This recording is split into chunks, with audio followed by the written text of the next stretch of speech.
Thank you. Hello, everyone. Yeah, it's really cold today, at least for me. So yeah, my name is Naoufal. You did a great job, so no worries about that.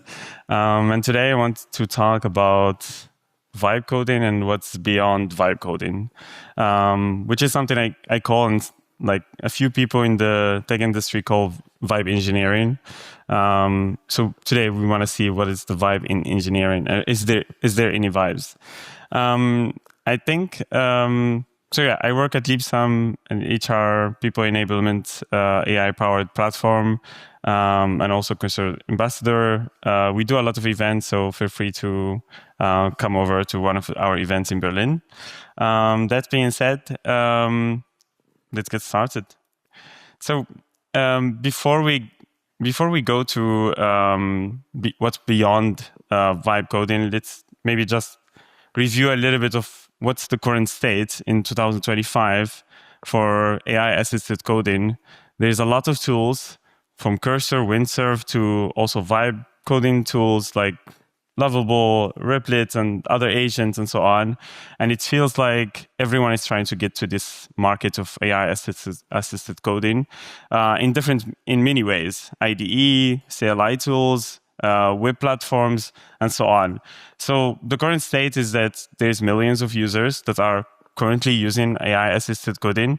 Maybe not as many engineers as we think there are. Maybe many more than what we think non-engineering people are using AI-assisted coding to build applications, prototypes, and make demos out of them. And I think what I can say is like, the hype is real, but let's check if it's really real for us as software engineers, right? There's a lot we can take from AI-assisted coding, and that's like what I will try to show here. What can we do to really make it part of our daily workflow of building scalable production applications, and also discover what's not to do. Like, what is the part of this hype that are not for us, not meant for us? Maybe for other people it will work really well, but probably not for us. So yeah, a bunch of tools that I didn't. I'm very bad at presentation animations. So yeah, a little bit of history. Vibe coding is like the term kind of like started with Karpati when he shared this tweet and started talking about like how you only do the vibes, you don't really look at the code, you just tell the LLMs your prompt. After prompt, just look at the result, just test the application. Does it work? Does it do what you ask it to do? Then it's fine. You never look at the code, you never care about the code. And that's basically vibe coding. And I think different people understand it in different ways, and different people explain it in different ways. But for me, vibe coding is like, there is no code in vibe coding because it's only vibes. You don't really look at the code. As a non-tech person, you don't normally look at the code. So for you, this is really magical. Then that's finally in 2025, maybe also last year, that you can just tell a machine, right? I want to build an application that does HR for me. And then you basically rebuilt a whole SaaS platform that other companies are still in for a lot of money, and they are making a lot of money. So for you, it feels like it's really something magical, and you finally have that in your hand. So you no longer need this like, the engineers no longer have this power over you as a non-tech person, where you always have to go to them, write the tickets, explain the ticket to them, get some time out of them so that they develop the feature, and then feature by feature, and like, they will tell you that they need to refactor this thing this month, and they will not really build that feature that you want, and so on. So I think, yeah, it's like a trend that started, and it's going really well for a lot of people. And I think there is still a lot of benefits to vibe coding sometimes. I do it myself as an engineer, at work or not at work, but maybe not in everything that I built as a software engineer. So it's basically same thing. And a lot of CEOs are talking about that, and they say that they are vibe coding and that they like it really a lot. And this gave a lot of kind of like marketing benefit for this term. And it's kind of like taking over us. It's making the industry feel a bit weird these days. Also, some engineers would like ask us, for example, in Cursor meetups, they would like engineers comes that just graduated and so on, and they would ask like, is this job really going to stay? Are these machines going to replace us? And I think Anthropic CEO said that I think in the beginning of this year he said that like 70% of the code by the end of the year will be written by LLMs or their own agents. And here, now that I'm reminded of that, I just want to quickly ask, like, who uses first, who is here? Like, just raise your hand if you are a technical person. So software engineer. Yeah, good to know. And then who is using AI-assisted coding in a daily basis at work? Okay, so lots of you probably know everything in the talk. But yeah, so, and I think that's the current state. Really, a lot of people are using it. Maybe the other question is, does it feel like 70% of your code is LLMs written and not you? Not really, right? So we are not really there yet. And the question is, are we even going to go there? And is that a place we want to go? Do we want to be in a time where we write code that we don't read and we ship it to production and build systems that are complex just with the AI assistant? So let's see. I think it's trending, but there is also a lot of funny things happening around it. And I don't know, probably saw this before because it was everywhere at some point. And yes, maybe our jobs are done and we no longer going to do anything anymore because people can just ask Lovable to clone GitHub, and then they can clone everything else around that. So it's fun to vibe code because it's conversational, right? So you just go step by step asking, like in English or in any language, basically. That's also one benefit. And it's like we are giving this very powerful thing to people that never always wanted to do these things but never had access to them. And this really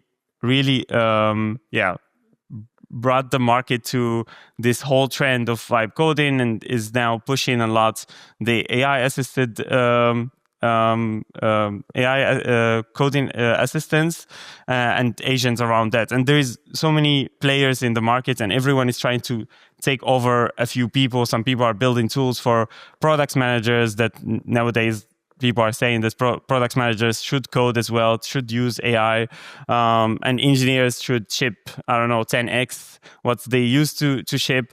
And that's not the reality. At work, it's almost impossible. No matter what you try to do, you can't 10x your productivity as an engineer because now you can ask LLM to do something.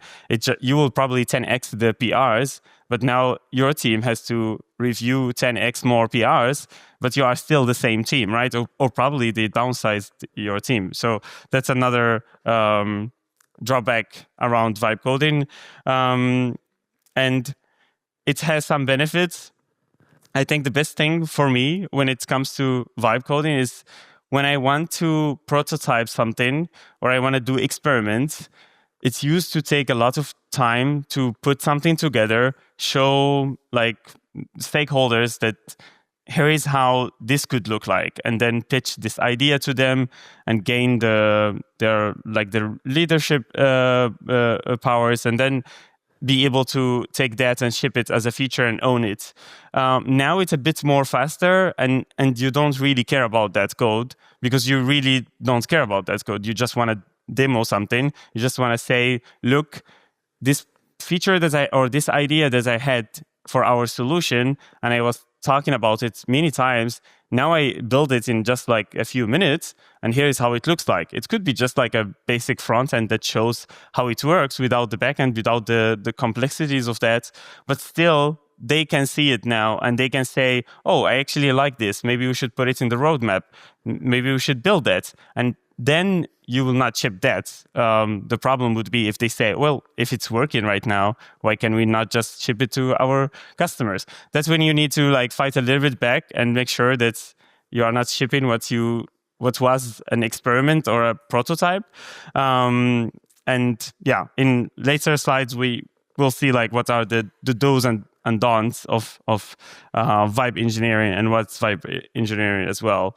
So yeah, the barrier entry is very low right now, but it's also puts the question out there of is the entry barrier for engineering very low, or just for non-technical people to have fun with some technical solutions, have fun building technical solutions. So the dark side of vibe coding, this is what also happened some time ago. I don't know if you saw that, but someone had like a SaaS product that was built inside of Replit, and no, nothing bad about Replit. They have a great product. I use it also personally as well. But at some point, the agent just deleted the database. I'm not sure if you can see the details in there, but it just ended up saying that, yes, I deleted the entire database without permission during an active code and action freeze. So you were in a real action freeze according to the product, but then you still deleted the database. Things like this happen, and I saw like a talk from Replit recently, and where they said the solution for this problem, they had it. It was just being shipped. It was not shipped yet, but they had a solution for like making sure that production databases are safer, and that you have a development environment where you can play around with your agent, build things there, and it's fun, but you are not hurting your production database. And then it just sometimes you start looking at this and you start seeing that most of the things that people are trying, or these products or companies are trying to do to mitigate the problems of vibe coding, is basically what we do at software engineering since 20 years ago. So it's nothing new. They're just putting best practices that we already had, and saying that, oh, now actually you can do this without hurting your database. Now you can prototype things and not change your production environment, and it's good because non-technical people are picking up what it means to have a Git version of your code base, and then to have production and development and staging environments, and all of these practices that for us it's already there, right? So how can LLMs get integrated into our workflows that already exist? So we are not in this case we are not asking an agent in a web platform, can you add this feature tomorrow because my product manager asked me to. So the other thing is that for vibe coding, or just in general AI assisted coding, there has been a study recently that showed that I think the more it's an MIT study that showed that the more code lines in your code base, the harder or the more chaotic the output will be, the more the context will be ruined for the LLMs that assist you. So basically, the bigger the code base, the more AI agents will completely struggle to help you out. And that's also why, and because they go together with prototyping, you start from scratch. There's no lines of code. So you ask it to build a new code base. That's easy for the LLM nowadays to do. But the question always remains, how can I integrate this within my real workflow where I don't have a small code base? I'm running in very complex systems that talk to each other in different ways, in different communication ways, and so on. So Yeah, and the other thing that they found in a similar study is that, and this is also really funny because, so basically the study says very experienced software engineers, like people that are maintainers of very like big open source libraries that are being used by millions and so on, they are enjoying AI assisted coding quite a lot more than software engineers or mid to senior software engineers. And there's a lot of advocates of AI assisted coding from like the super experienced people that's like we look up for, and you would expect it to be the other way around. Like they know so much about their systems and what they do, that LLMs maybe will not really help them.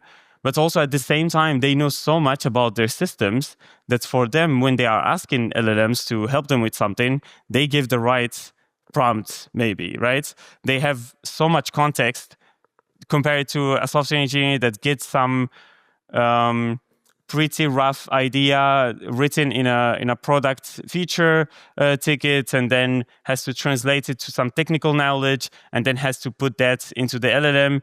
And if they really do that, sometimes they will not really do that, and we will talk about that in the next slide for like context engineering and prompt engineering, where you would see some engineers that just copy paste the ticket, put it into the prompt, and try to get some result out of that.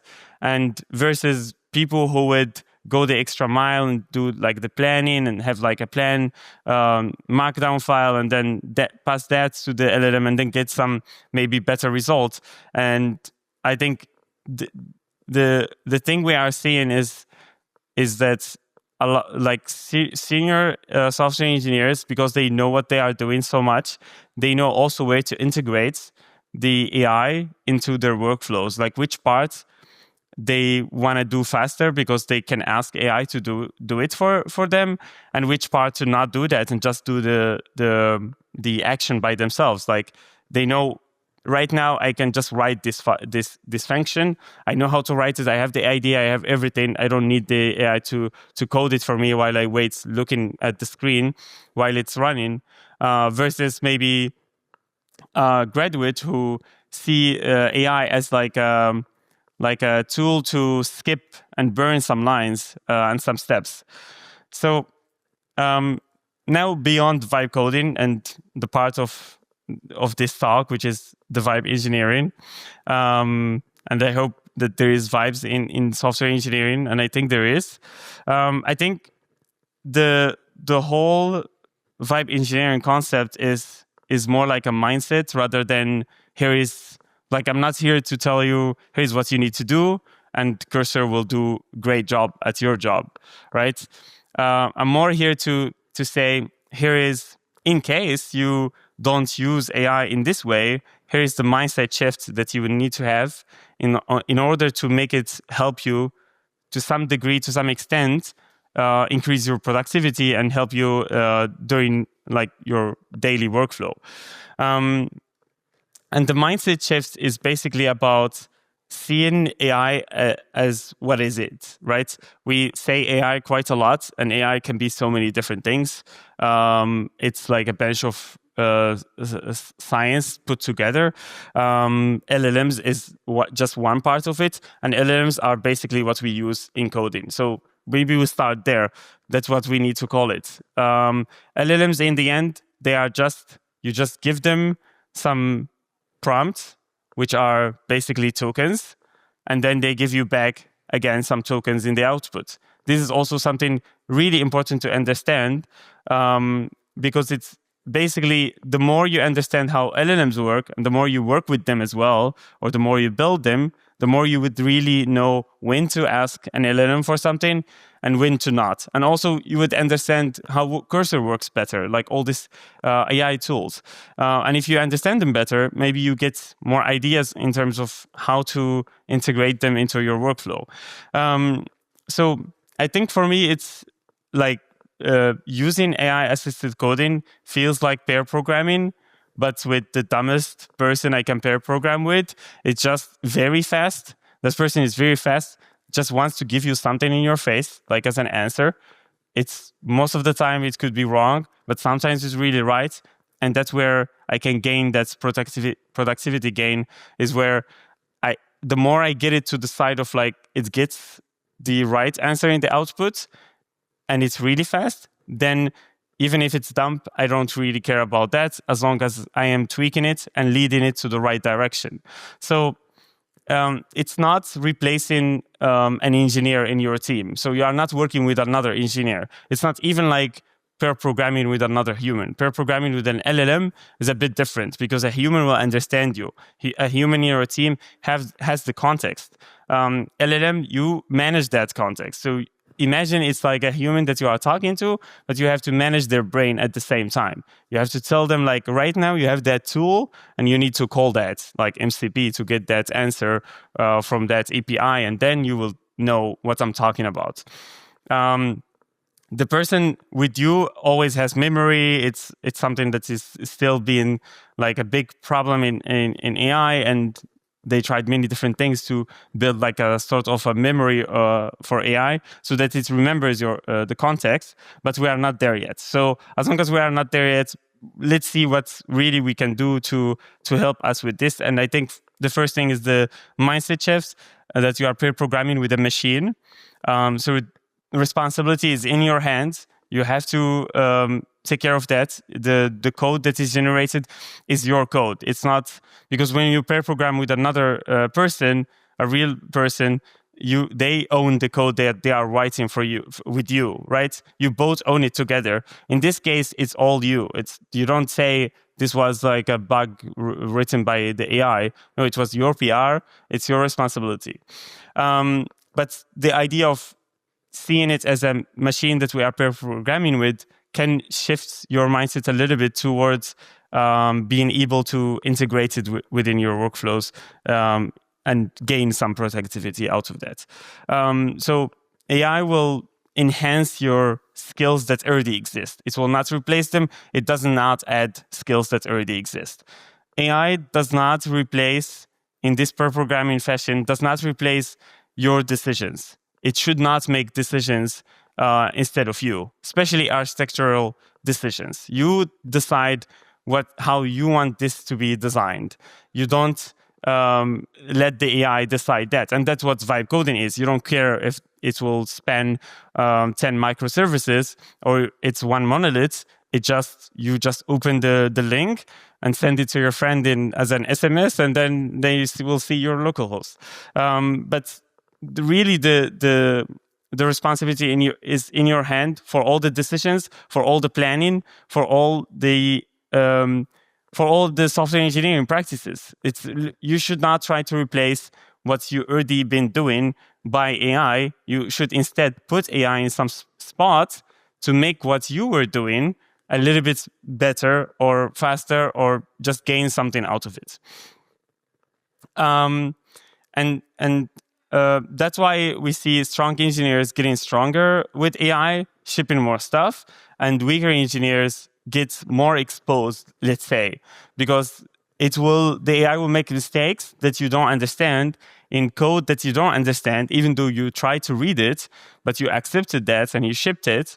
So now when there is a problem within that, you get exposed. Like no one blames the AI in the end. It's always the person because we are talking about software engineers trying to augment their workflows with AI. So it's not, the talk here is not about in a company, how do I have AI agents that do the work instead of the engineers? Like I would not propose that talk for like a bunch of software engineers. So yeah.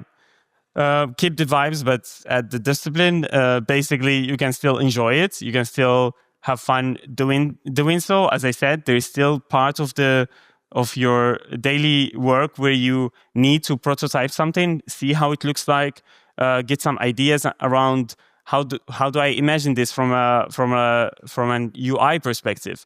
Maybe give me maybe you can span 4 agents that will do 4 times the same task, just to look like, how would this be from a user experience perspective if it looked a little bit different? But you would still take care of your backends and architectural decisions, and that's like the discipline. And AI is your partner, it's not your replacement. I think that's really important. And the architecture, the testing, the human in the loop as well, you're always there and you're always responsible for what you are doing. And I think it's, to some degree, you could start to see it now as a junior dev. I think last year was not the case, but this year maybe it's getting to that degree, especially with some tools that are really advanced, like Cloud Code and Cursor. They really do a lot of stuff. Sometimes you put them in a code base that is really good structure. There is lots of documentation. There is clear design patterns in that code base, and they, to some degree, they understand it. They respect it oftentimes, and you can even do certain steps to make it. To make sure that they are really respecting the existing patterns and also follow the same structure of your code base. That does not make it output better code or more correct one, but still it will help you maybe scaffold a whole endpoint and the schemas and the handlers of it, which maybe will take you a little bit faster, but maybe will still not like the way it did the business logic of the way it did the business logic for that specific task. So this is the part of what you should not do, and I think that's the thing. As you all use a lot AI in your software engineering and workflows, I think you already know probably all of this, but let's just try to review that. Blindly trusting AI outputs and not reviewing everything. I think some people are actually doing this. I talk sometimes to engineers that say, well, it really does the job for me, so if I do it faster and I have pressure from my CEO or from my founder and so on, or from my manager, so maybe I don't always look at the code that it generates, because I tested the feature, it was correct, the code looked fine, so I briefly looked at it, so I think it's fine to ship it. I think if you really want to augment your work with AI, this is not something that you should do. You should never push something as a software engineer that you don't fully understand. It's not just because later there will be like bugs that you need to understand and so on, but also just it's the discipline, right? This is what we do. The code is our own art, and there is no artist that like just tell someone to paint something for them and they will just display it and not even see it. They always do it themselves and they see it as well, right? And that's when you can be proud of it and display it. So that's the first thing, is blindly trusting the AI, no matter how much great the AI is, no matter how much any company comes and says, we built the best agent that does all the coding for you in the most correct way. You're still using it to write your own code and add things to your own code. So you should really understand it. You should always make sure that you truly understand it. I